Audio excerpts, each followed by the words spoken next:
Welcome back to Big News Wednesday. Yes. Nice. See, I mentioned it like 2 hours ago, but then didn't confirm, so I wasn't sure, but it happened. Thank you to the director, Brandon, you're the best. And Jayar also, well, obviously not the best. There can only be one best, and we've established it's Brandon. But second best is Jayar Jackson, who returns. Hey, I'll take it. I'll just take it. But you know, Brandon is the best. I must say, he's one who's got us flowing right now. So I'll take it for now. But hopefully by the end of the show, I will have captured your hearts. We'll see. And I've heard that you wanted more time dedicated to you trying to capture people's hearts. And so you've got a show coming up. What's that all about? Oh, it's all about the watch list. So as you guys know, I've always been the video guy and cultivate the stuff that happens on the show, but that's of course expanded. But every day, you know, we're gonna do this a daily show morning, just before the damage report. The watch list, the videos you should see, the stories you should talk about, the things that is gonna change your life, society, entertainment, sports, politics still mainly. So don't be scared. We're gonna go that direction still. We're gonna have fun still, and we're gonna do it just the way I like to do it. So pretty much it could be anything. You could literally talk about the Super Bowl. You could talk about a movie you saw. You could talk about a viral video. You could talk about Joe Manchin. Yeah, I mean, it won't be the Super Bowl. Like if it's a Super Bowl, it's gonna be what happened there and this guy who jumped on the field, or then hot dogs for $15, you know, stuff like that. By the way, aren't we not supposed to use that term? Don't they get like really mad if you even say the official term for that game? I don't know. That's how little I know. It's somewhere in there. Yeah. Well, anyway, we're very glad to have you here. While we have you here, eventually we hope to have you here again. But the watch list is coming up in just a couple of weeks, so everybody get ready for that. John, and, I'm sorry. I always interrupt you, right? That's the one thing you're not gonna miss is me interrupt you in the middle of a very important sentence, which I do a lot. But I will not steal Fran on Mondays. That I promise you. See, I appreciate you saying that, but the fact that you keep saying it makes it seem threatening almost. Francesca, she's a grown adult of her own free will. She can do whatever she wants. No one makes her do anything. She'll make her own choices. Anyway, I hope that you have all chosen to watch 90 minutes of awesome news, which we're about to launch into. Talking about everything from voting rights to Ron DeSantis being a big old weenie to, hey, Ted Cruz is strong again. That coming according to Ted Cruz. And also, to close out the show, the last half hour, we have got a massive Big News Wednesday sized meanwhile in news from truly around the world. We've got animal news. We've got gates of hell news. We've got way too much news. So don't go anywhere because that's coming. But if you want to take a slight detour, don't go anywhere, but take a slight detour down to the like button, perhaps sharing the stream on Twitter or whatever. That would be great as we jump into this. And with all that said, Jayar, you ready to do this thing? I'm ready. In fact, I just liked the stream. Thank you very much for that. And now I've got what I like to call a watch list of videos you should see. Here is the first. Call on Congress to get done what history will judge. Pass the Freedom to Vote Act. Pass it now, which will prevent voter suppression. So here in Georgia, there's full access to voting by mail. There are enough drop boxes during enough hours so that you can bring food and water as well to people waiting in line. The Freedom to Vote Act takes on election subversion to protect nonpartisan electors, officials who are doing their job from intimidation and interference. It would get dark money out of politics, create fair district maps and ending partisan gerrymandering. Look, it's also time to pass the John Lewis Voting Rights Advancement Act.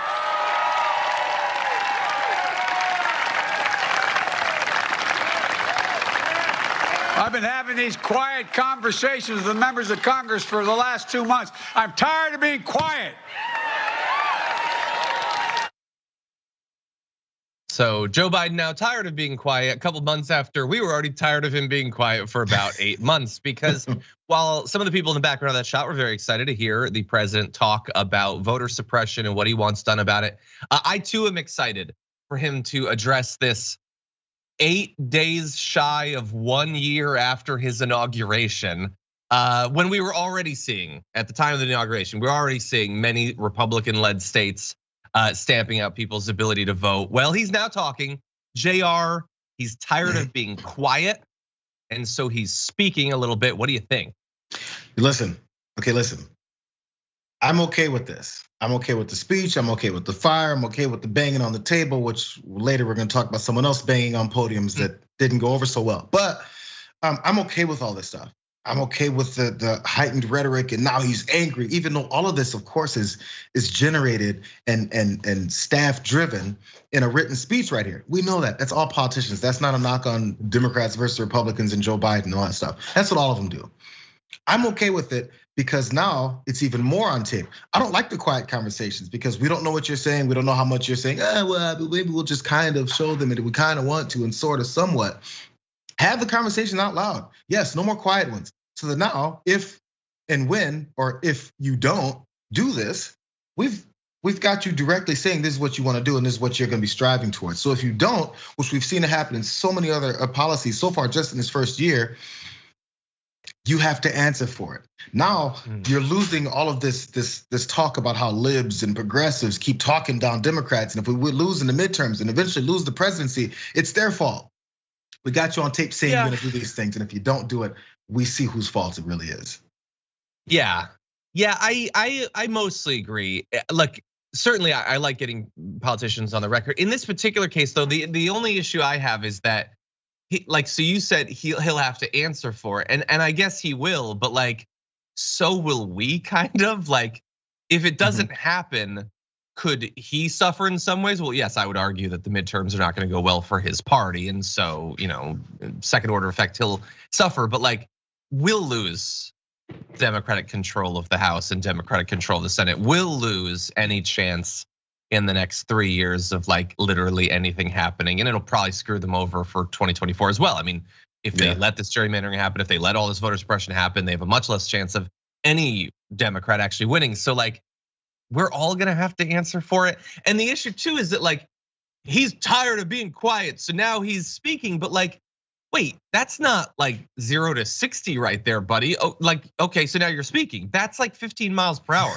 That's not what we need. What was that whole speech about Joe Manchin and Kurtz's Cinema and Tester and Shaheen and the others who aren't reforming the filibuster? Because asking for a bill to be passed under conditions in which literally nothing can be passed seems pointless. Like, you have to make it about the filibuster, which, by the way, we'll go on in a second. He does want to reform the filibuster, but that also has to happen at some point. And as of right now, it doesn't look like it's going to. And it's not some mystery as to why that is. So if you know what's stopping the change from happening, that's stopping the bill from happening, you need to talk about the thing that's stopping both of those things. That's what your effort should be on. And not just talking, putting actual pressure. Go to their states, start raising money for primary contenders to them. There are other things you can do. It's not guaranteed that any of those things will actually succeed, but we need you to be seen to be making an effort. And that speech doesn't count, doesn't qualify as making enough of an effort. I agree. It's just now he's got to make that, he has to now do some action. Because like, again, politicians can sit back and be quiet and say, yeah, I said it, right? Maybe you kind of didn't hear it. But he's out here making this very pronounced speech, making sure people know and come out, wanted folks to be there that weren't.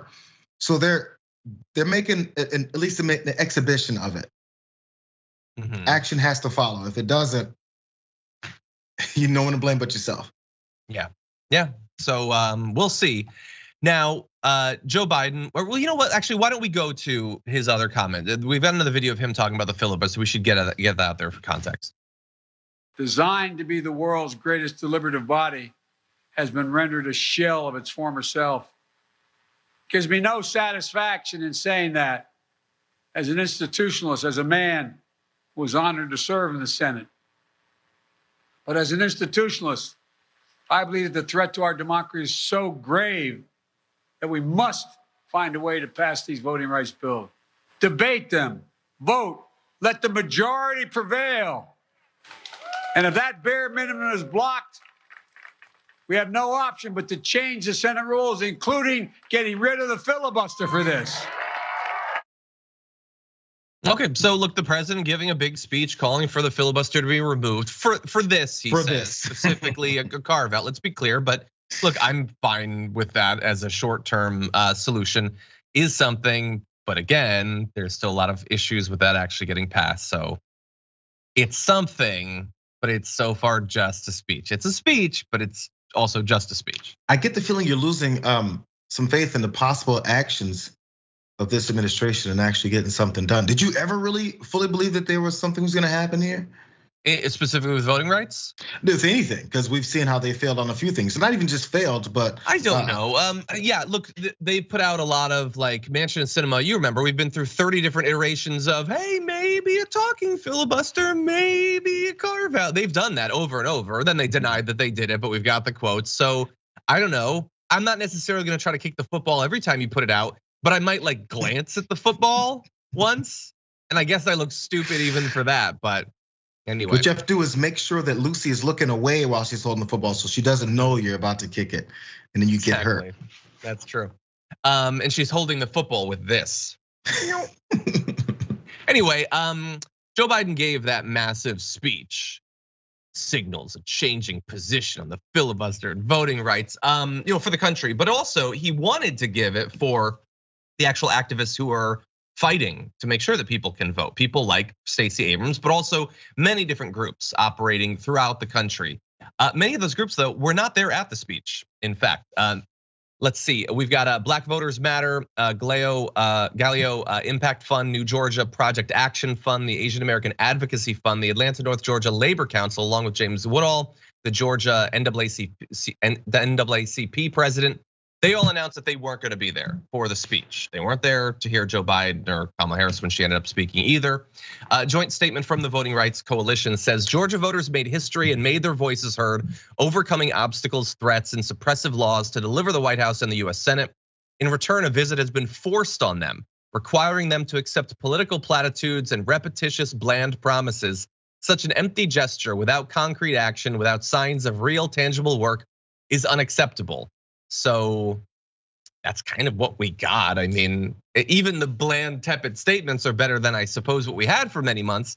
But the prediction there from the Voting Rights Coalition about what was going to be done at those speeches not inaccurate.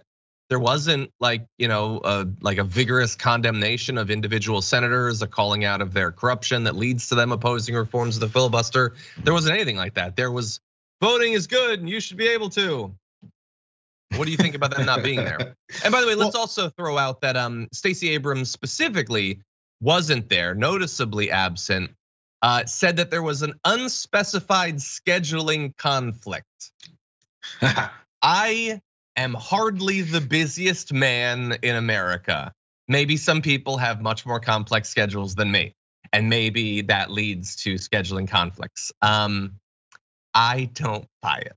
I think you'd make time if you were really supportive of the president and the vice president. And they like specifically want you to be there, and you're going to be running for office in that state. I think you make time for it, unless you don't want to make time for it. Why would what do she you not think about that? But why would she not want to make time for it? For those same reasons, obviously, the Voting Rights Coalition went through the whole thing. So she's on board with that thought process. But as you mentioned, because she's going to run for office, because she was specifically invited by the current president of your party, and is in office right now, and is making this type of fiery speech, which she has been making before, we need you. And then this is the type of illustration that then you give back to them. From these types of voting rights coalitions, from minority voters, from other people that you've shunned to the side and still enjoy their support. Show them what we've always been saying. Yes, we need you so that you can pass these laws and legislation, all this stuff, but you need us. You're not in office without us. And it seems like such a simple equation. We know it, but we don't really act on it. So of course, that establishment politicians can always roll into town. This is any party, by the way, can always roll into town and be like, the president is here. I know you guys said you don't like me, you don't like what I'm doing, but I'm here. And when the president comes, you sit down and stand behind me and look great for me. No, not anymore. That stuff is changing. We're not going to continue to be pawns in the back of your photo opportunity to make sure that you look good. No, man. No. And so I respect that as a decision. And I get that, like, Psaki wasn't going to admit that they had been stood up by all these groups. Biden asked about this yesterday, says about Abrams, he spoke to her, we're all on the same page. We have a great relationship. We got our scheduling mixed up. Okay, yeah. No, and like, when I asked a girl to go out with me in elementary school, she did just have to wash her hair. Like, it's a scheduling like, I wanted to go on a date, she wanted to wash her hair. It happened. John got started early, man. I wasn't asking girls out till I was like 15. I also very much was not, by the way. Anyway, I am fake news. Okay, really fast. If the filibuster is going to be reformed, what needs to be done to make that happen is to get those who are stopping the reform from happening to sign on. That seems pretty clear. Well, oh my God, there was an opportunity that opened up this morning. Eric Wasson on Twitter reporting, Schumer says 9 senators will meet with Manchin this morning to try to convince on filibuster carve out. He says only 2 senators oppose such a carve out, which Eric Wasson then clarifies 2 Dem senators. We get it, Eric. You don't need to clarify that. All of the Republicans are against it. We get what you're saying, buddy. So anyway, Schumer was bringing in a couple of hired guns. Harvard professors Stephen Levitsky and Daniel Ziblatt, the authors of How Democracies Die, to present to the Senate Dem caucus today at their virtual lunch on their research and the urgency of passing voter rights legislation to address growing threats to democracy. So that's good. So they're bringing in not only their colleagues, they're bringing in experts, academics. And so a couple of hours pass, a few moments later, that's in honor of Jayar there. Eric Wasson reporting, after this meeting, Schumer said, quote, we're not there yet. Well, yes, that's sort of. We're not where yet. Anywhere, not anywhere. Wait. So this is an answer to what happened in the meeting where they're supposed to present to the Senate Democratic Caucus at the virtual lunch their research and the urgency of passing voting rights legislation. Is that what Schumer's referring to? You haven't gotten very far with convincing Democrats that voting rights legislation is important. Not that they should be on board with changing filibuster rules to get it done, but simply that is an urgency behind passing voting rights legislation. That's what we're fighting over. That's what Democrats are fighting over, whether or not voting rights legislation is important. And the 2 senators that they're fighting with don't think it's very important. Say it like it is. Stop saying, we're not there yet. We're not there yet because these 2 don't believe in voting rights legislation. They're acting like Republicans. In fact, if they do believe in voting rights legislation, they're turning their back on it because Republicans rule them. Say it. Yeah, or at the very least, the donors do. Yeah, they're donors. Yes, actually. Manchin isn't doing anything. And someone in the chat said, I didn't see this. I in fact searched for it. That Sinema also was meeting with some people about. Oh well, I'm sure that's going to work out way better. I think by tomorrow, no more filibuster. It's just us. It's been Thanos. No, I don't. Like, we cannot get. Okay. I want to be hopeful, and I want to be a source occasionally when it's rational of hope for the audience, but we also have to keep it real. Where reform of the filibuster sits is that we cannot get them to even agree to reform the filibuster so that the Republicans have to filibuster. We can't get them to even do that. Because by the way, the voting rights bill was filibustered this week. You may not have seen a lot of headlines about it because in addition to the Democrats, and by the way, when I say the Democrats, I'm not even just talking about Manchin here.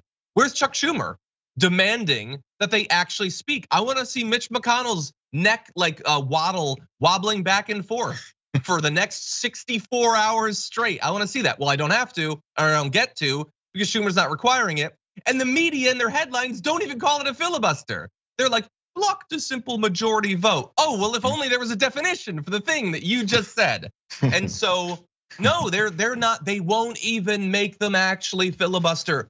The country could, if you made them do 10 straight days, the Republicans, of reading the Cat in the Hat just to stop people from being able to vote, that might hurt them. Maybe it wouldn't, maybe our country is too far gone, but we could find out together, except now we won't have to, we won't get to. There's no cost to filibustering if you don't have to filibuster. Yep, if you don't even talk about it. Now, Republicans, my final thought on this is Republicans come out. We see Mitch McConnell coming out. We see McCarthy coming out, talking about the things they're gonna do when they win back the House and win back the Senate in 22. We're gonna punish Democrats. We're gonna retaliate against them for things that they did to us, which was nothing. If they get rid of the filibuster, I'm gonna pass the most extreme, stupid laws you can ever imagine. Go ahead, Mitch. If you pass the most extreme, stupid laws ever, Americans are gonna have to feel that. Why are we so afraid of them passing devastating laws? If someone says, hey, be careful, I'm gonna start cutting myself if you guys keep, hurt yourself then. That's your choice, bro. Don't come around telling me what you're gonna do when you have no power to keep controlling me when I do have power because the American people have voted me in office. When's the last time you heard Democrats say mandate? When's the last time you heard elected officials that just got elected say, hey, the American people elected me, and I'll step aside? Republicans do it all the time. Republicans do it when they don't have a mandate. Yeah. People believe it anyway. Yeah, step one is always claim a mandate. It can be the closest election ever, and sometimes is, and they will claim the biggest mandate history has ever seen. They're claiming mandates before they've even won in 22 right now. Yeah, it's just so frustrating. Okay, so here's what's gonna happen. We're gonna take a short break. When we come back, Donald Trump calling out Ron DeSantis. It should be at least a little bit of fun. We'll be right back.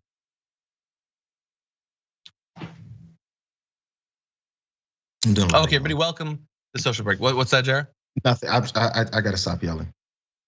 Okay, no, I'm okay with it. Get it all out. So I realized about a minute before launching this break that we don't apparently have anyone pulling comments or anything. So it's gonna be a little bit of a dry social break, unless, I don't know, maybe I didn't refresh it. But anyway, thank you everybody for being here. And thank you, Jody Lewis, for becoming a tier 1 member. Okay, I'm gonna try. It's okay, it's okay. I got a shout out, John. I've got a shout out. What's that? As I mentioned before we came on, we have another John Mad Dog Hall. By the way, my man sent me, I'd say the most badass beer stein I've ever seen in my life. That is very cool. It's very nice. It's straight from Germany. It's authentic. There's a very nice letter written with it, and he did point out how he's a bit of a beer snob, but he's got a serious collection. And I'm absolutely honored to have probably one of the crown jewels of this collection. If there's things better than this in your collection, man, kudos. But this beer snob says thank you. I appreciate you. I haven't had a chance to drink anything out of it yet. I've been mad busy. Yeah, I'm gonna fill this thing up. Throw an energy drink in there. Anyway, okay, let's see. Ernesto Arbanil, been a tier 1 member for 12 months, says, oh man, it's been a year. Loving the show and the squad. Looking forward to Jayar's show. Hey, we found the one person looking forward to it. No, I'm kidding. The chat is like full of it. Full of it. In fact, it's full of comments like this. Mark Buggs says, Jayar's show is gonna be better than TDR. Thanks. See, we weren't originally going to be like competing in any way directly, but now I'm gonna find a way. That show's going down. You did mention war yesterday about me stealing guests, so yeah. That's true, that's true. Hold on, Sojourn says you can eat candies out of the stein. That's funny. Felicity says, Jayar, you're the coolest host. Glad you're here. Me too. Okay, let's see. A 420 Kitty Dragon says, I can't wait for Jayar's show. They're out there, there's so many. Let's see. Captain Smiles gifted a tier 1 sub. Very nice of you on Twitch. Thank you everybody for being awesome ambassadors. Oh, by the way, I want to remind you all 2 things. One, yesterday we did an interview with Jessica Cisneros, one of the most exciting candidacies of this cycle. Yes. That's up on the channel now, so definitely go watch that. If you want to find out more about her origins and all that, our 2019 interview now is from a different era of human history, but it lays out her history, her platform, and everything. And we updated it and had a really awesome conversation yesterday. Also, though, I appeared on a podcast. It was live streamed Twitch. The podcast will be coming out next week, I believe. The podcast is called Greetings Adventurers, and it is a Dungeons and Dragons live play group. So I played D&D with them, had an awesome experience. They were all awesome. We had a lot of fun. I had a great deal of anxiety about it because you may not believe this, but I'm an actual massive introvert. So playing D&D with people I don't know live performing was a little bit anxious making, but it was a lot of fun. I played a dwarven archer, we fought a dragon, and that'll be coming out soon. So you can subscribe to Greetings Adventurers on Apple Podcasts, Acast, all that. Okay, let's see. Mike Boy Rap says, we don't have much time. The Dems will let Joe Manchin burn up coal for 50 years and the Republicans will just ruin everything in like 5 years. You have a good point, referring to someone else's point. Yeah, so far they seem perfectly fine with it. Randy's WSG says, TDR ad for Epoch Times. Clicked it for the money for you though. Thanks. I feel so weird about the ads that play before our show. Every time I use YouTube, it's all crypto ads. I feel like I'm in the bad place, actually. Anyway, more news to come after this.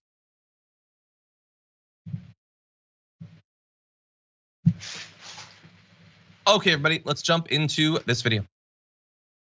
I've taken it. I've had the booster. Many politicians, I watched a couple of politicians be interviewed, and one of the questions was, did you get the booster? Because they had the vaccine. And they're answering it like, in other words, the answer is yes, but they don't want to say it. Because they're gutless. You got to say it. Whether you had it or not, say it. Okay, so Donald Trump doesn't often say something that I think is fairly, not to insult Rashad Richey, indisputable, rational, coherent. But there he sort of did. Some politicians do get asked about their vaccination status, pundits as well, and just won't give a straight answer. It is squirrely and oily. It's the worst sort of like, not wanting to offend any potential voter politics. It's cowardly. And let's be clear, he is just talking about Ron DeSantis there. I mean, other people have been asked, but very recently there was a whole news cycle of Ron DeSantis very specifically not answering questions about this. Just in mid-December, he was asked the question on Fox News channel, and DeSantis said, "So I've done whatever I did, the normal shot, and that at the end of the day is people's individual decisions about what they want to do. Dude, answer the question, you little weenie baby. Just answer the question." But he won't, and so Trump gets to mock him. And we unfortunately have to side with Trump here. It feels weird. What do you think, Jayar?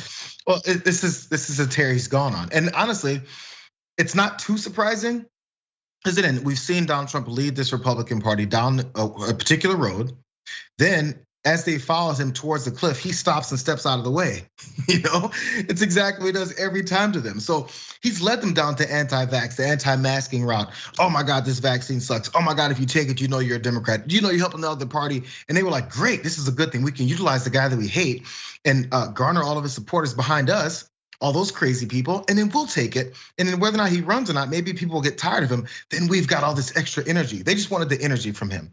Now he keeps making these left turns at the last second, and they're left holding the bag. Yeah. So now, as he sees it happen, he's criticizing the very people that he led down the same road, and they're kind of left up the creek without a paddle. Yeah. Well, because they don't. That's true. I like mixing up the analogies. They don't have that weird ability he has, and the ability that's been given to him by the base, which is he can just say anything, and he can say it, like really blatantly, and like they might disagree with him, but then he reverses his position. Like DeSantis is Trump-like, but he's also trying to be a politician. He's trying to be careful and calculating. Trump has never calculated anything, like literally a single thing in his life. And so he doesn't have to here. However, before we move on to more of the commentary, I have seen some comments from people saying, hate to have to agree with a con man, feels weird to agree with Trump. And so I made you feel those feelings for a few minutes, but let me make you feel a little bit better here. So Donald Trump is 100% right that Ron DeSantis is a weenie. And in his commentary, he is calling out cowardly politicians who won't just say what they mean. They won't be explicit. Say if you got vaccinated or not. If you just like imply something without saying it, you're being a coward. And you know who else is being a coward? Donald Trump, because he didn't say Ron DeSantis in that. We know that that's what he's talking about. It's the most obvious thing in the world. So just say it, buddy. Why are you just implying it and dancing around? Oh, I don't want to insult Ron DeSantis. I thought you were the big alpha. I thought you were the big man. You can't call out Ron DeSantis. You know he's not gonna fight back. He's a baby too. But Trump is being a coward as well. I agree with him, but I agree with a coward. Damn, anyway. John. Actually, I hadn't thought about that. It's a really good point. That's all I have to say. Thank you, I tried. Now, Donald Trump had more to say about these weenie politicians, but also about the vaccine and all that. Here's more of his commentary. But the fact is that I think the vaccine has saved tens of millions of people throughout the world. Really thought that was longer. I think I might have put in the wrong time codes. Anyway, so look, he wants the credit, obviously. He wants the credit. I don't remember what the rest of the video was. So he wants the credit for doing the vaccine, but then he does go on and talk about, but obviously the mandates are bad and it's gotta be up to the individual people and all of that. So the issue is there. He is saying he got it. That's good. That's first check mark for a politician, especially a right winger. The second is he says that it's a good thing that it's out there, that it saved 10 million lives. It's an exaggeration and he wasn't involved at all. And the whole thing is rife with misinformation. But then he starts to undercut it with it has to be your individual choice. Yeah, obviously, every single thing you do is your individual choice. But he is doing, let's keep it real again on the cowardly thing. When he goes from, I'm vaccinated, it might save your life, but it's tyrannical to make you do it or whatever. He's doing a version of the thing that Ron DeSantis is doing. It's not as pathetic, but he is trying to once again stroke the hair of the stupid, scared anti-vaxxers and make them feel great about everything. And that is coddling in a less explicit way anti-vax sentiment. So frustrating too. It's the operating procedure. It's how they're gonna have to operate from here on out. Because in order to rile up people with this level of disinformation and anger, vitriol, which could also lead to physical violence, which we've seen a lot of times already happen, you have to inject a large amount of this negativity, and then that doesn't leave much room for saying anything good or positive, that anything going forward. So they've cornered themselves a bit, and I'm not sure how, in multiple ways, by the way. So yeah. By the way, I just remembered what was in that video. He goes on and talks about how these young people, they shouldn't have it if you're young and healthy. Barron had it for 3 minutes, it was just gone. That again, rife with misinformation. Yes, kids tend to do better, but some have died, many have been hospitalized, and along the way, they can pass it to people who will not do as well. And again, saying if you're healthy, you don't need to do something like this is nonsensical. It is only healthy people that need to get vaccinated. The unhealthy people have it. That's why they're unhealthy, okay? Yes, you're healthy now. You know what hurts your health? The virus. That's what hurts your health. So get vaccinated. Anyway, Donald Trump has this weird relationship with some members of his base right now where they are far more anti-vax than he is. He tries to appeal to them, he tries to be diplomatic, but he thinks you should take the vaccine. That is a gulf between him and that base. And they, on the other hand, have this thing where if like you're a right-wing host, you have to attack the vaccine constantly. That's how your bread is buttered. That's how you make your money and keep your audience. If you don't do that, you'll be gone instantly. But they also have to, like with Candace Owens a few weeks ago, sort of thread the needle where they're criticizing the vaccine, but wanting to give him credit for it and not wanting to disagree with him too much because they need him to like them too. It can be really awkward. I want to demonstrate one right-wing media member trying to thread that needle. The booster, right? And you recommend it for folks. We have seen with the VAERS report, there's tens of thousands of side effects, more side effects in this vax than any vax in history. And back, we know that Warp Speed was great. You did amazing with getting rid of red tape to get something out there. But after now so many months of the vaccine being administered and these side effects and Americans' questions of it, do you reconsider your push for it? And that, by the way, is what leads into him calling out the weenie politicians and everything. But Jayar, what do you think about what that, I don't care, the clone of Tucker Carlson or whatever had to say? Do you regret your push for it? Well, give me some information, because of all those side effects that happen. Like what? There's always just an aside. There's supposed to be a fact here. And yeah, sure, people have had some side effects, but is that what's keeping people from getting it because they're afraid of the side effects or because they've attached their identity to this movement of being an anti-vaxxer or a conservative, whatever it is, because it's not all conservatives. I wanna make sure we also dispel that. Because every time I mention conservatives and anti-vax, it crosses the board. It's some people who have no political ideology or anti-vaxxers. So when people have attached their identity to it, and where this huge influx of it has come from is the people who think they're these conservative and Republicans, and they can't break the rules of being a conservative and Republican. So they have to be anti-vax and they're afraid of this. And it's who they are. My grandfather was a Republican, so I'm a Republican. Who cares? Right now, who's dying and who's helping inflict pain upon the American people? So think about it for yourself. So yeah, he has to toe the line to make sure people still hold their identity as a Republican and conservative and anti-vaxxer somehow. But then maybe get boosted. It's a hard line to toe. Yeah, and you're gonna sound ridiculous every time because it doesn't really add up. Here's how ridiculous you will sound. Think about what he just said there.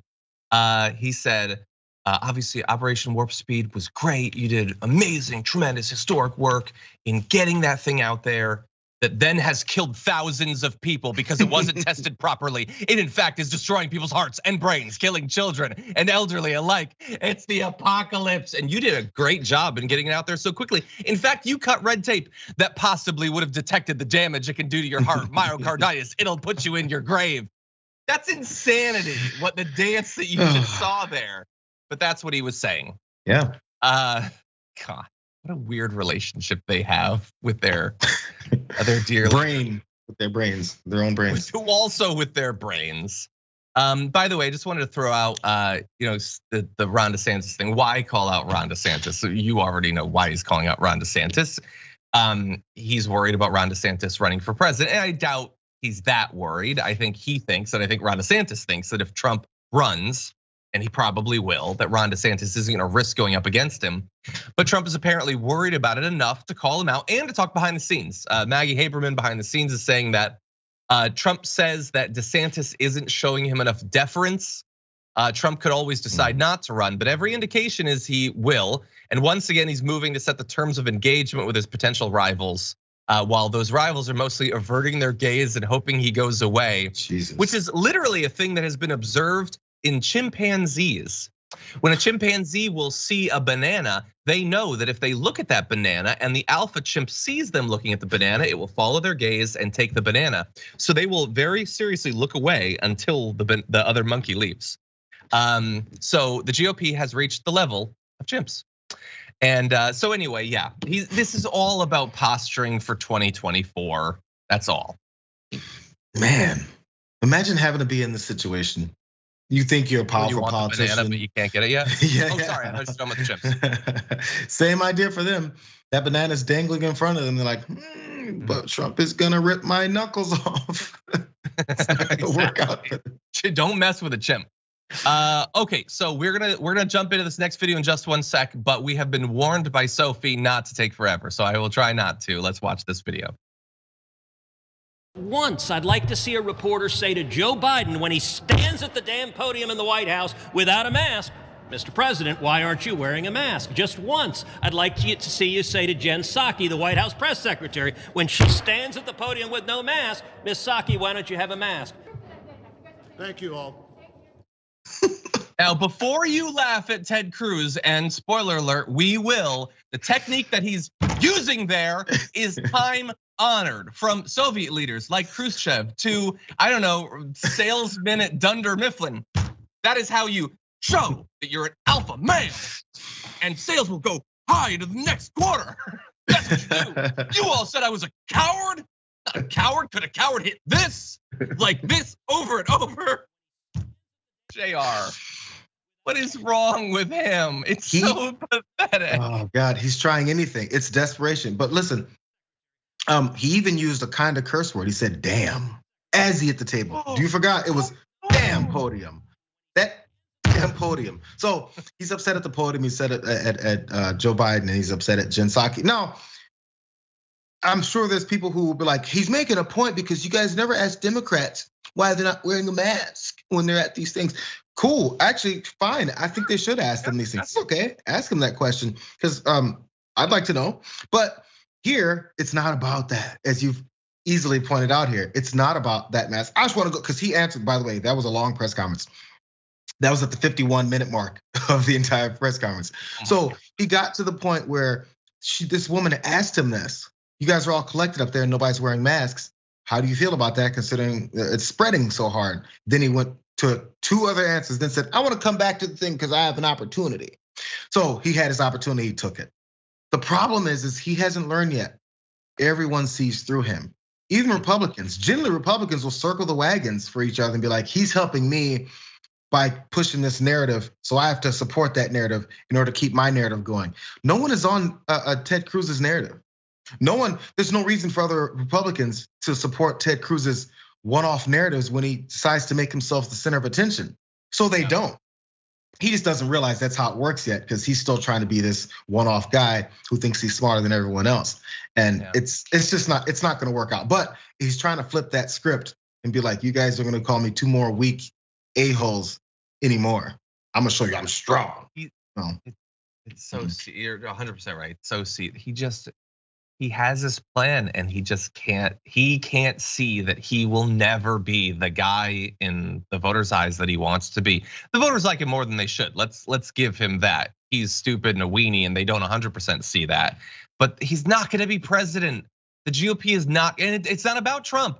If Trump, succumbs to the filet-o fish tomorrow, there will be someone else who's gonna make him look like a coward and like a fool. It's just, that is the curse of Ted Cruz. And I don't feel that sorry about it. Anyway, we're gonna take our second break. When we come back, some bad takes for you. Not from us, ours are gonna be good, but we've got some, don't worry, after this.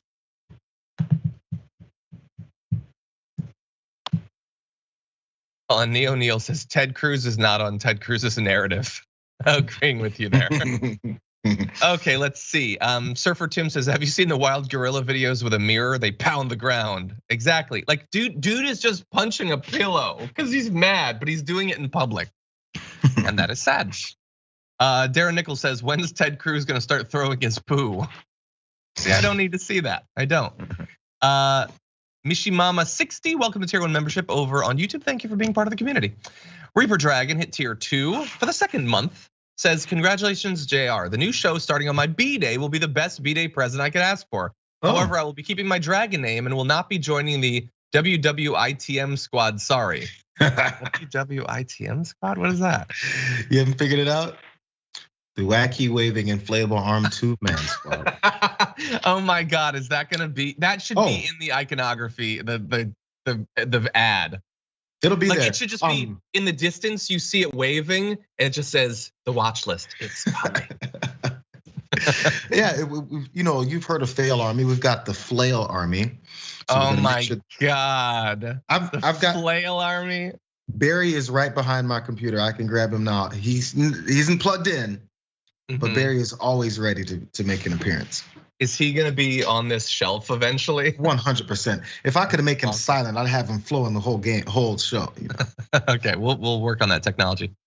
Let's see. Chaplain Fred says, "Hey Jr, go Trojans." A few days ago, David Schuster thought I was you because I told him sorry for your loss regarding Michigan versus Georgia. Funny. His brain's clouded. He's so upset he didn't realize the handle. Yeah.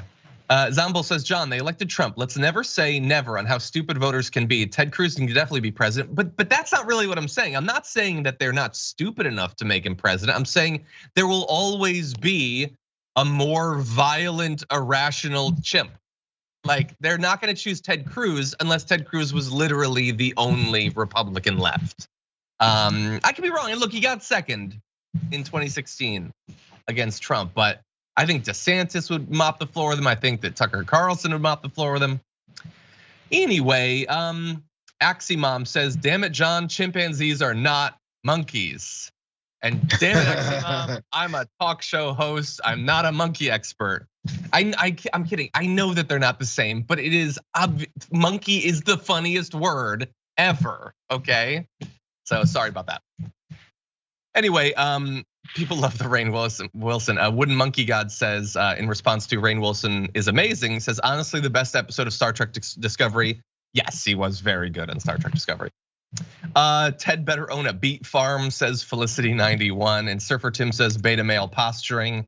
But that's the thing, again, he doesn't have the self-awareness to know how that will play. He did think that would seem strong, that would seem aggressive and alpha and all that. I don't know.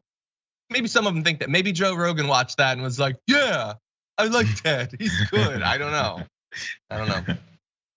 Okay, over on Twitch, Drag on the Line, resubscribe, 13 months. Thank you for being with us. Agnostic Sister says, hey, do we know if Jayar's show will be on Twitch? Oh, yes. Oh, we're gonna open up that eventually. All the other linear stuff and anything will hit up. I think Twitch and YouTube will be the first ones, and also the website as well. But so Twitch the other day linears, I think so. Don't okay, quote me. We're gonna double check, but yeah, I'm pretty sure. Sorry, that wasn't asked of me before, so we're still in other parts of the thought. We're gonna look and we're gonna find someone who knows more about the watch list than the progenitor of the watch list. I'm kidding. Yeah, we'll find out all of that information. We'll be right back.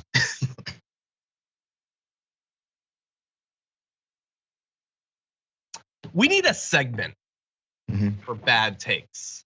That's what we need right now. We don't have that segment, but we're about to do a block. Let's talk about this next story.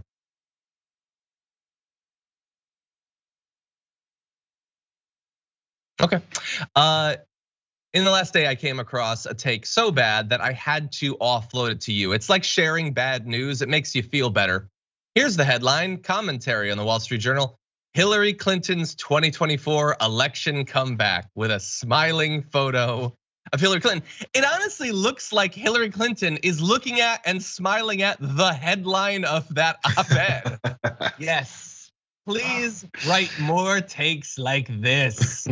So what is the argument that is being made here by Douglas Schoen and Andrew Stein? Well, they say, several circumstances. President Biden's low approval rating, doubts over his capacity to run for re-election at 82, Vice President Kamala Harris's unpopularity, and the absence of another strong Democrat to lead the ticket in 2024 have created a leadership vacuum in the party, which Mrs. Clinton could viably fill. She's already in an advantageous position to become the 2024 Democratic nominee. She's an experienced national figure who is younger than Mr. Biden. Oh yes, comparatively. And could offer a different approach from the disorganized and unpopular one the party is currently taking. So it's like, I don't know if you watch the Wheel of Time. There's a group called the Aes Sedai who literally cannot lie. They're magically not able to lie, but they constantly lie because you can say things that are technically sort of true and totally be dishonest. And that is what this is. And Aes Sedai wrote this op-ed about Hillary Clinton. She's a national figure. Yeah, and there are some downsides about that. The current position of the party is unpopular. She literally lost the presidential election. Jayar, I know that we've seen this before and we will see this again, but why the constantly pushing Hillary? She already had her chance and she lost. There's a love affair for Hillary Clinton, and I don't know. I was only like 12 when Bill was in office, but there was that love affair with Bill Clinton. And then so that holds on. It's like the Democrats' Ronald Reagan. So the name just sticks in people's heads and they go, oh, but it's Hillary. And first woman president, that'd be awesome if it was Hillary. We're still holding on to that dream of another Clinton though. That's the thought process for people that don't leave a small mile bubble. It's just, hey, these are the people that run for office. Oh my God, she hasn't won yet. Hey, there's an opportunity, maybe she can win. And totally forgetting, it's not like it's long, old history, recent history of what happened and why it happened and what she did and what she didn't do. None of that was addressed. None of that pointing out, hey, she lost because of A, B, and C, so therefore she needs to do D, E, and F. No, none of that. At least you can have an analysis and be like, this is what Hillary Clinton can do if she wants a comeback. This is just, it's Hillary Clinton, there she is. Yeah. What does that have to do with people voting for her? No, there's nobody else. There's just seemingly no, but there's no young Democrats that represent a new wave. There are no, it's just Hillary Clinton. No people of color. No, there's mayors and governors and like Stacey Abrams is like it's erasure of everything, erasure of reality. The only thing that is left is a void in space with Hillary Clinton floating in it. That's all that this op-ed is. And despite that, oh, and by the way, one more comment. They say that because if Democrats lose control of Congress in 2022, then when she runs in 2024, she can claim the title of change candidate. She's been in politics for 1,000 years. Not a damn person sees her as the change candidate, you knuckleheads. What are they changing? I'm totally not seeing what the change is here. I don't know. My blood pressure from only slightly elevated to terminal, I don't know. Here's the thing, though. That was a bad op-ed. It wasn't the worst op-ed necessarily. I want to give credit to Nikki Ramirez, who's been on the show for previewing this next one, saying the winning Democratic ticket is a tepid bowl of cream of wheat and Satan's daughter by Paul Krugman. That's coming. But what that's a reference to is Thomas Friedman's Biden Cheney 2024. And when I read that, I will admit, I initially thought and bought that this was an op-ed pitching a Joe Biden, Dick Cheney candidacy. Because do you really think they wouldn't do that? No, that's not what it is. It's about Liz Cheney, JR. I find that maybe dumber than let's just do Hillary again. Because I get that there's Hillary stands who are never gonna go away or whatever, or actually most of them, well, it's sad, but they'll die off relatively soon. But the Biden Cheney thing, why? Why would we choose Liz Cheney? Why are you buying into that she's anything more than 2% better than any other Republican? Well, because she joined the January, you know this. She joined the January 6th committee. She's the co-chair. She's speaking out against Trump. She says these politicians are all involved in MAGA that stormed the Capitol should be held accountable. And I'm not gonna sleep until it's done. All that is what she's doing. That's all it takes. So again, for these types of Democratic voters, they have to be the ones to be like, hey, a Republican can say one thing once. And I'm like, oh my God, make her vice president. Why? What is she gonna do as vice president? We don't think beyond the election. We don't think beyond the campaign. Like would it be great? Couldn't we raise a lot of money if we had Liz Cheney and Joe Biden run? Wouldn't that be great? Hey, wouldn't that be great? Then what? Then what happens? Then what? What? Then she passes all these progressive policies. Forgetting that.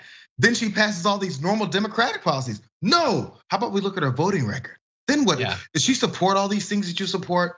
We forget what the point of electing someone is, so they can represent you and your values and implement and pass policies that'll actually change things and make things better for the country. You forgot that part. Well, that's your theory of why you would choose someone. They have a different one, which we'll get to, but we have to end this soon. But I'm gonna do a bad thing to the audience, and I'm gonna read the other options they present. Joe Biden and Liz Cheney's one. Joe Biden and Lisa Murkowski. Kamala Harris and Mitt Romney. Stacey Abrams and Liz Cheney. Why would Stacey Abrams ever agree to that, you maniacs? Amy Klobuchar and Liz Cheney. I will move. Nobody wants that. I don't think Liz Cheney wants that. But their reasoning for all this is, no, but you don't understand. This is three-dimensional chess because we put in Liz Cheney with Joe Biden, and then that will be able to, quote, shave a small but decisive fraction of Republican votes away from Trump. In a tight race, it would take only 5 or 10% of Republicans leaving Trump to assure victory, and that is what mattered. In your mind, Liz Cheney, like their argument isn't that adding Liz Cheney gets disaffected Republicans or whatever. It's she will steal Trump voters. So Trump voters who historically love Liz Cheney recently will sign on to Joe Biden if that's what it takes to get Liz Cheney in the White House. Maniacs. And why so hell-bent on the New York Times? Why the piece together campaign to get Liz Cheney on, to get Biden in office? Because he's doing what? Even the Joe Biden. So we're gonna help him get back in office so that he can do what? We don't think these things through. We just talk. No idea. No, because again, you are acting as if politics is about like a political policy and producing gains for the people. No, it's a game. It's a game. I get to make a dumb prediction and honestly, or maybe make a purposefully bad prediction. It's always possible with these sorts of things that they know how stupid all this is, but they want to be talked about. And granted, we're covering this on TDR, and you'll note that I wrote many op-eds for The Hill, and I never once covered it on the show. So I'm part of the problem. Anyway, if only I had the watch list sooner, I would have covered all of them, John. There's no video. You wouldn't have. Anyway, that's what I miss doing those. Maybe I'll read an op-ed at some point. Coming to Substack soon, John Iadarola. Anyway, okay, let's jump into one more story to close out the hour. Apologies in advance to the audience, but you got to watch this.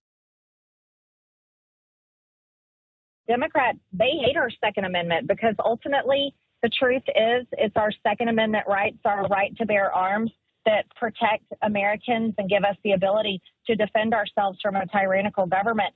And I hate to use this language, but Democrats, they're doing exactly what our founders talked about when they gave us these precious rights that we have.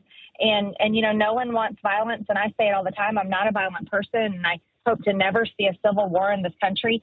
And that's why you hear me toss around national divorce, because the federal government has grown so big, and the Democrats are willing to use the power of the federal government that it really violates people's rights. And this is why state rights are so important.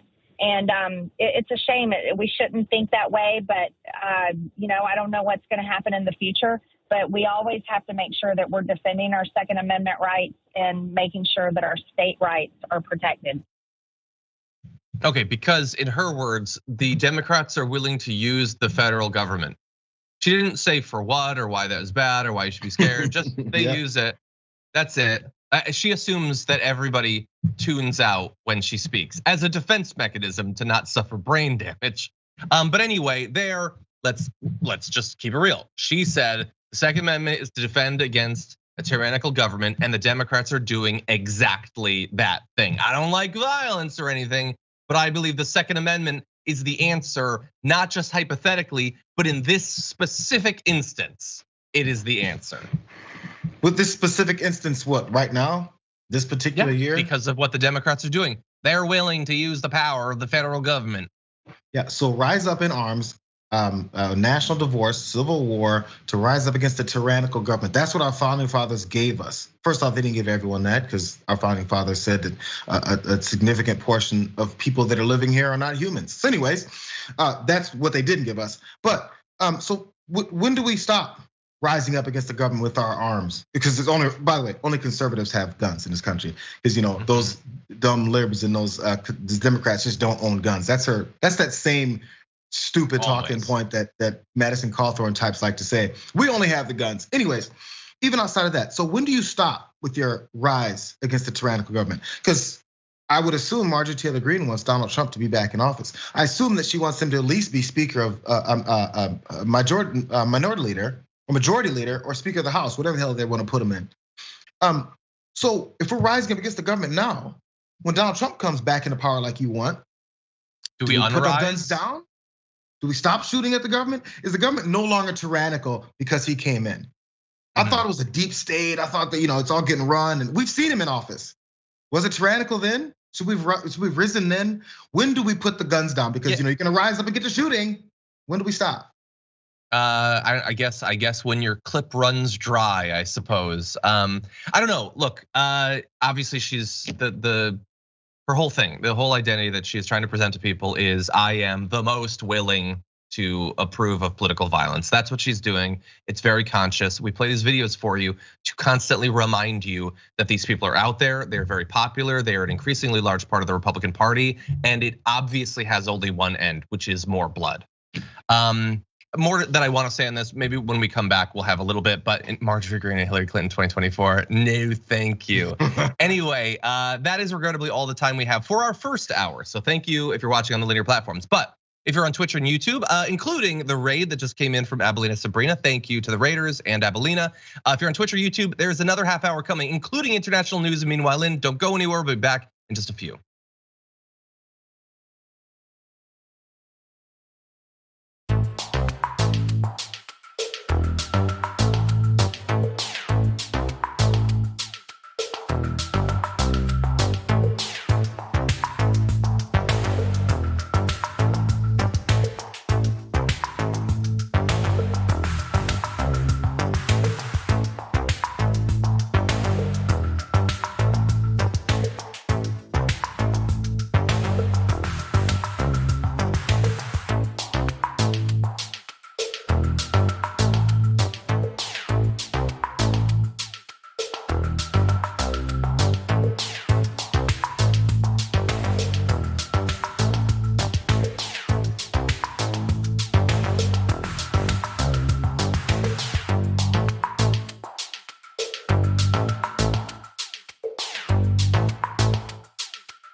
Welcome back, everyone. I'm John Iadarola. This is Damage Report. Jayar Jackson joins me for Big News Wednesdays. Jayar, thank you for being here.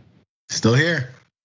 By the way, people were saying you need to have some sort of segment on your show, which I'm naming the snack list, which is you reviewing candy and other assorted snacks. Because they know you love the sweets, so they want to see your thoughts about it. You see, maybe all in the works. Okay, well. We'll see. So we had asked you a poll question yesterday about the efforts by a group of activists to bar Madison Cawthorn for running for re-election. We asked you, should members of Congress who supported the insurrection be barred from running for re-election? And it was mixed, sort of. 98.42% of you said yes, they should be banned. 1.58% said no. And I found that to be fascinating. I thought you all would largely believe that they should not be barred. Look, I think it really comes down to what their support manifested as.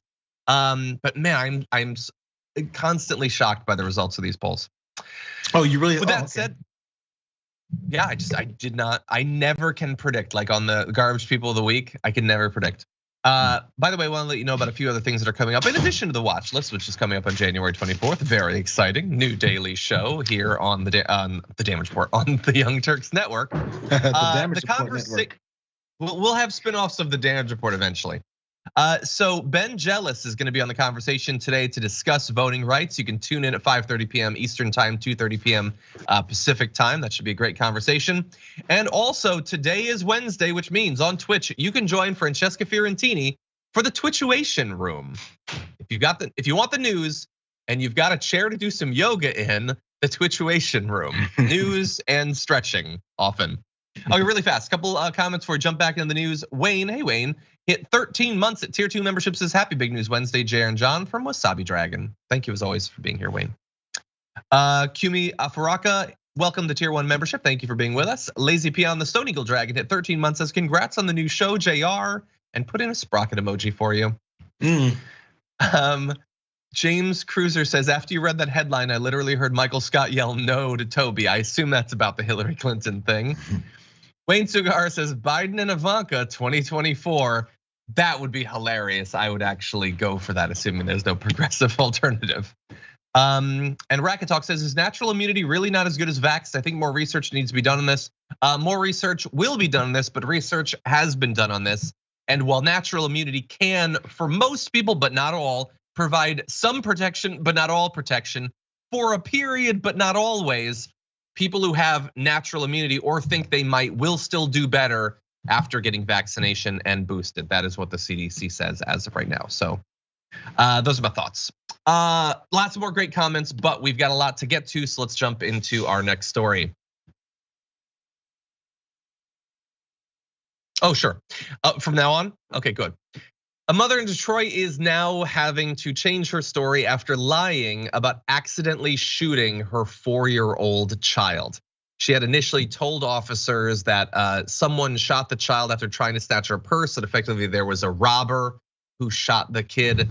It was last Friday, and apparently it was in fact the mother who did so when cleaning her gun. She initially told officers that someone opened fire outside the apartment after the unsuccessful robbery.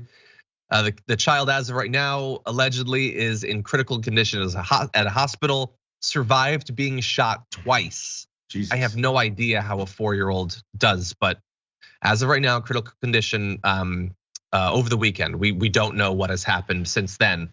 Police chief in charge of this says the puzzle isn't coming together the way it should. That was after her initial comments. We got a call from the hospital indicating that we had a crime scene here. Crime scene is on the inside of the home, not on the outside, which is inconsistent with the initial information that we have, because the shot had not come from outside of the house, it was from the inside. And she eventually did admit that she shot the child in the arm and the leg and was taken into custody Friday before midnight. This is, I mean, the child is still alive, that is the saving grace, but this is like as dark as stories come, to accidentally shoot your child twice and then to lie about it. Yeah, so now, as again, like you said, the first problem is the shooting. Then after that, this kid who survived, I don't know how much of the story he or she is gonna hear as they grow up, knowing that your mother, then after, there's an accident, an irresponsible accident. So that's the first problem. So I mean, if you want to forgive for an accident, but then there's the conscious decision to say, you know what, I'm gonna say it was someone else. My 4-year-old kid who's now shot twice, someone else did that. And you gotta grow up knowing that your mother was willing to do that after doing that.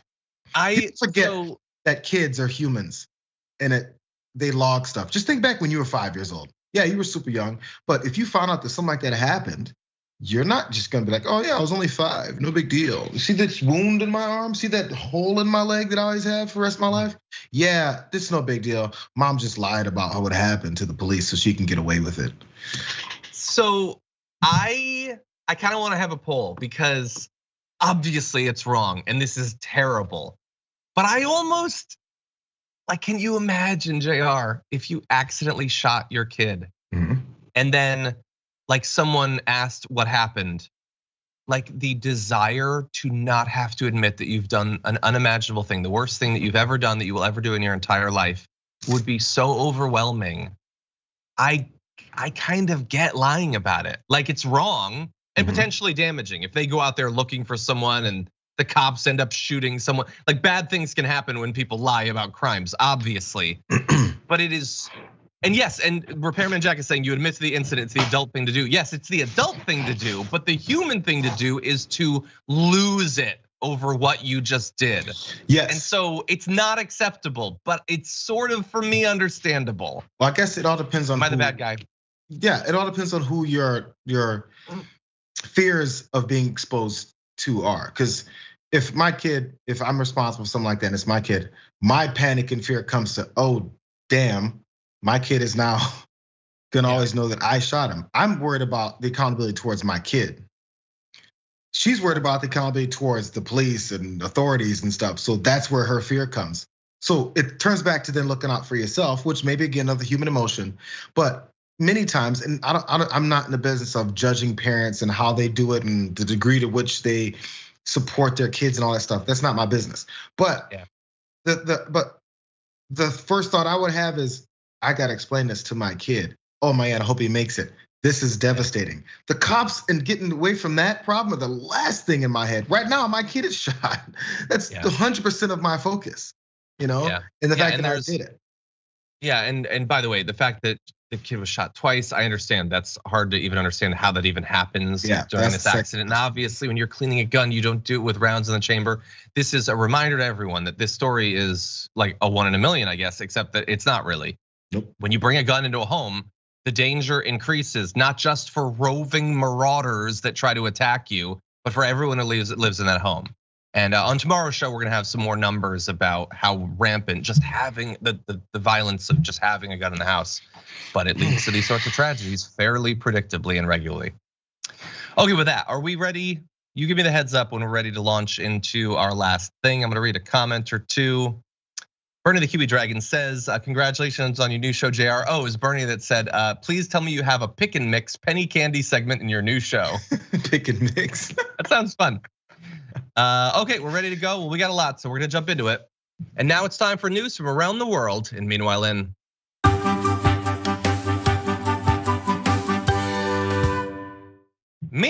in Turkey, the metaverse is already here.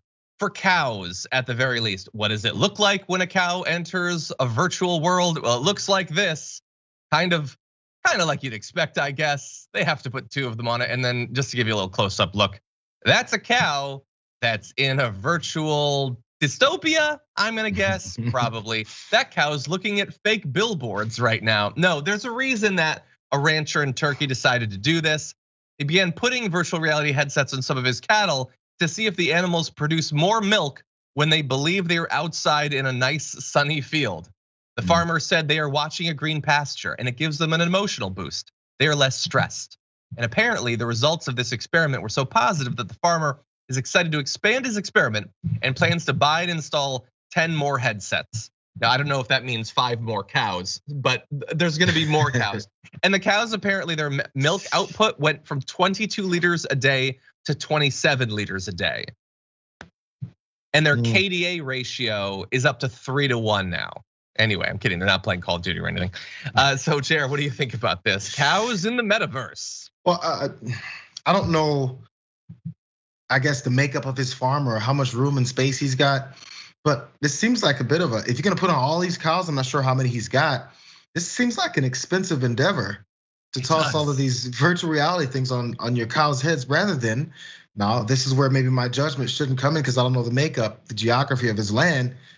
Maybe take him outside. No, I don't know. Obviously, the chat is full of that. They're all, everybody here is an Elon Musk with this idea for a technology that has not been demonstrated, which is to take the cow and move it outside. But no, I assume it's a weather thing, and I don't know. But I don't love, I mean, I kind of love this because it's an animal in virtual reality, and that's just hilarious. But I don't necessarily love the idea that businessmen are starting to get the idea that if we can fool the subjugated working class into believing they're in a better circumstance, they'll produce more. Because it's one thing to make a cow produce more milk, but like, what are they gonna do to us? Like they're gonna have like fake windows. It's like, hey, I'm on a cruise now, and I keep typing away at my desk. I don't know. I feel like this is expandable in kind of a scary way. 100%. Hey, Reese Witherspoon caught some hell on Twitter for saying that pretty soon we're gonna be living a complete virtual, separate identity that's gonna be a virtual version of yourself, and it's gonna be your mirror. And people are like, you're high, aren't you? Just saying, I got a virtual reality set at home. I just don't use it that much, but it's eventually, if it becomes something people live in their circles around, that's what it's gonna be. Now, right now, cows are ahead of us. And I did see someone say this, and I wish I'd have thought of it myself, so I can't claim it. But Morpheus jumped in and said to the cow, "You think that's a field you're grazing in?"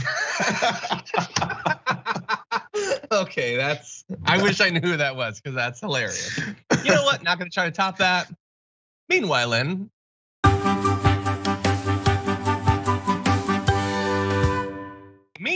in Tanzania, I want to give all of the credit that I am able to or qualified to give to Magawa, a rat that hunted landmines until he died in retirement. You're seeing that rat there.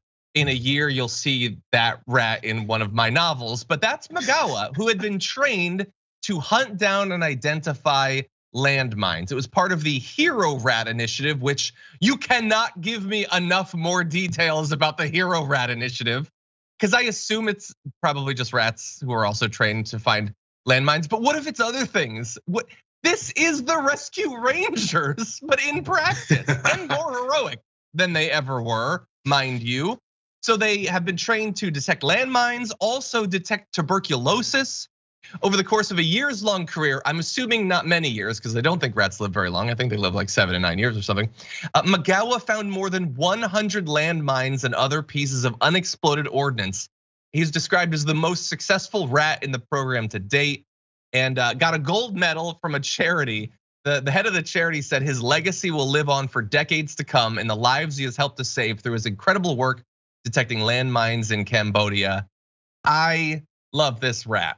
I mean, granted, the rat had no idea what it was doing, but I love that this rat was more productive and heroic than I will ever be. Yeah, this rat has definitely helped humankind quite a bit. Gotten accolades, medals, awards.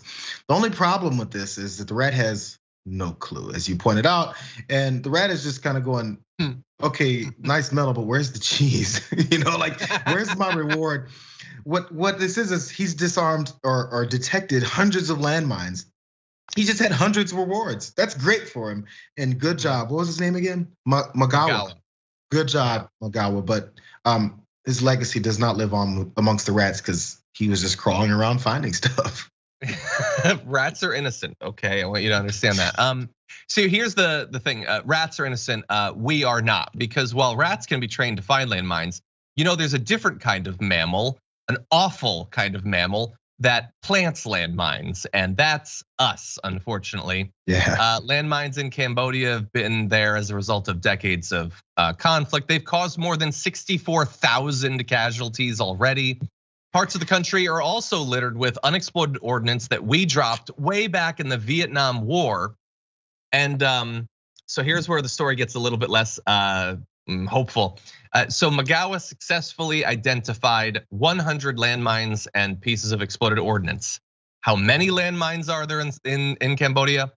It's believed that there are about 6 million. Jesus. That is That's the only thing the world should talk about for a year. And that's just one country. Landmines like that, unexploded landmines are problems in many countries, but it's gonna take a lot of rats, a lot of hours to find all those. The thing about the cowardice of humans, oh, I'm a badass, I'm gonna fight this war, I'm gonna kill you, I'm gonna take over, whatever reason politically you have to fight a war. And because I'm so badass, I'm gonna put some bombs in the ground so that randomly people can step on them because I'm a badass. Who in Mario Kart thinks it's a bigger skill to drop the landmine behind you or the green turtle shell rather than to shoot it at the guy in front of you and happen to have enough skill to hit him? Nobody thinks that you have more skill by dropping it behind you. You definitely have more skill by looking the guy in the back of his car and shooting Princess Peach right in her back. That is indisputable and indecipherable. And meanwhile,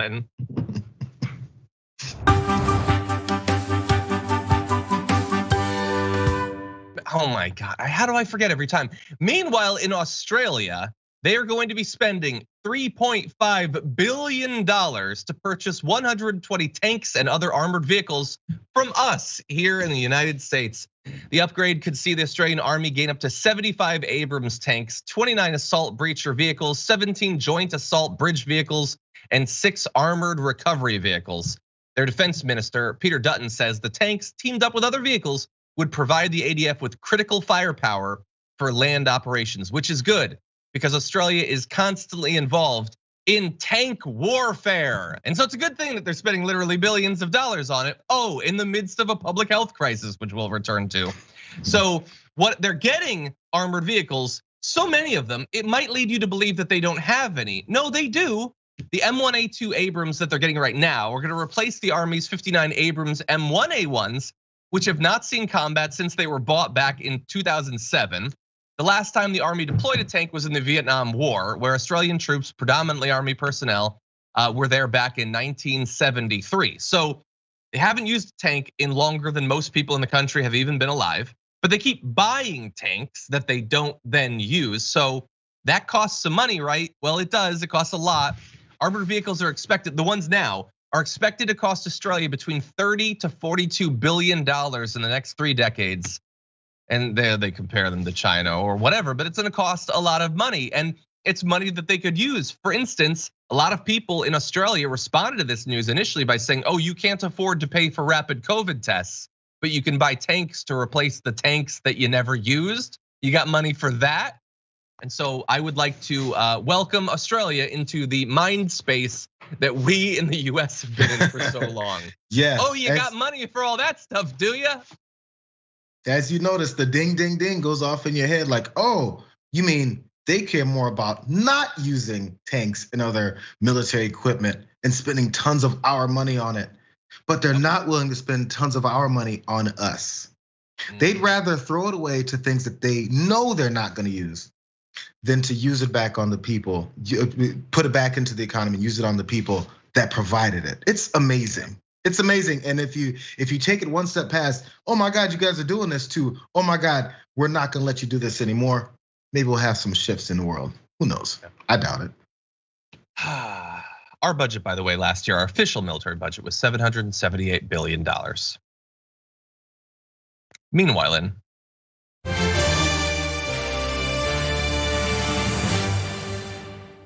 in Brazil at the Furnace Lake, I am going to give you a massive warning that the video we're about to show you is horrible. It is an awful tragedy, a cliff collapse that has taken multiple lives. Oh man. That said, warning, here is the video.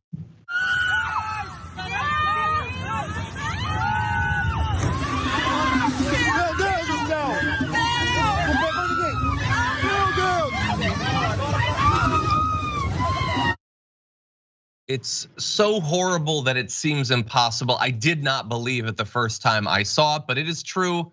The death toll in the cliff collapse at Furnace Lake has risen to 10 after 6 were initially reported to have been killed. At least 32 other people were injured, but have mostly been released from hospitals. The victims were all Brazilians aged between 14 and 68. A survivor of the cliff fall says, we stopped, took pictures, and it was time for everyone to take their place and start to leave. I looked up at the rock and some pebbles were falling. I even made a comment to the boat's pilot and he said it was nothing but just a few pebbles. But then the survivor gave credit to the the pilot for trying to get them out of there as quickly as possible. Apparently the cliff is subject to erosion for centuries, rain and heat and cold, and there has been heavy rain recently, which is believed that it might have contributed to it. But that, JR, is just horrible. It's horrible. I hadn't seen that. I heard about this.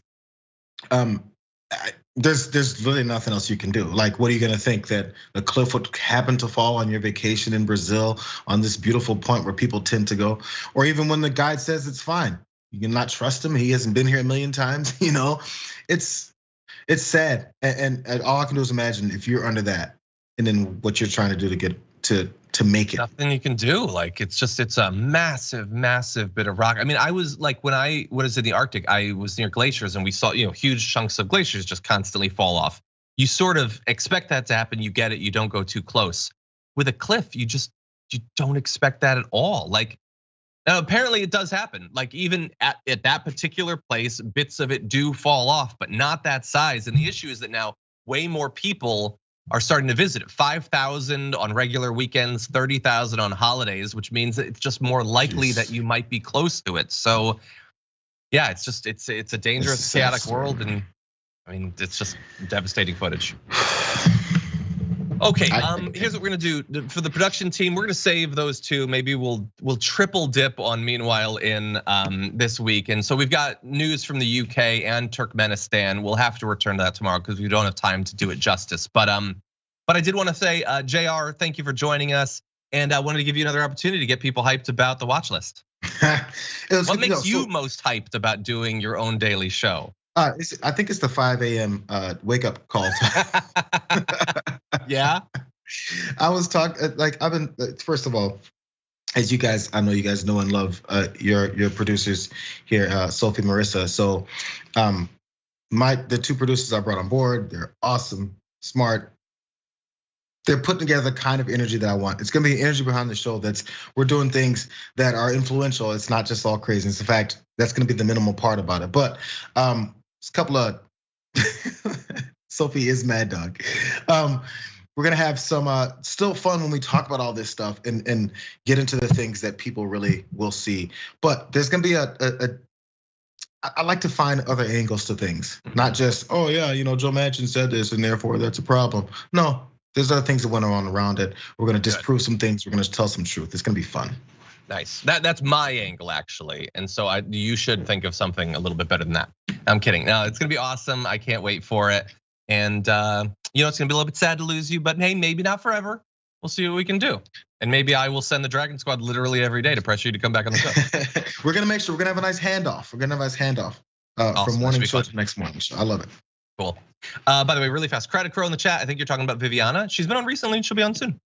Thank you everybody for watching. As I said, my interview with Jessica Cisneros is up at the channel. You can go watch that now. I'm gonna be joining Anna Kasparian for the second hour of the Young Turks a little bit later on. Lots of fun coming on Twitch today. The Twitchation room with Francesca Fiorentini is coming up, but first, Indisputable, so don't go anywhere. But until next time, stay safe out there, stay sane out there, and I'll see you soon.